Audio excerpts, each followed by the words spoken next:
बागमारा में BCCL area 4 महाप्रबंधक कार्यालय में प्रबंधन और जनता श्रमिक संघ के बीच 13 सूत्री मांगों को लेकर वार्ता रखी गई, जिसमें मुख्य रूप से जनता श्रमिक संघ की केंद्रीय महामंत्री रागिनी सिंह कतरास क्षेत्रीय कार्यालय पहुंची, जहां संघ के पदाधिकारियों ने कार्य के दौरान मजदूरों के साथ हो रहे सुरक्षा में चूक के कई मामलों को रखा, जिसमें कई दृष्टिकोण से प्रबंधन ही लापरवाह साबित होती दिखी। वहीं रागिनी सिंह ने सीधे तौर पर चेतावनी देते हुए कहा कि प्रबंधन ने मांगों को पूरा करने में टाल मटोल का रवैया अपनाया गया तो कोलियरी का चक्का जाम आंदोलन किया जाएगा।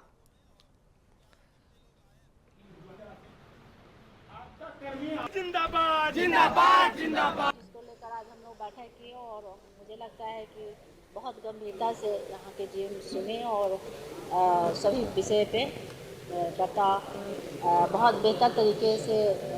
हर बात सफल हुई और उन्होंने आश्वासन दिया है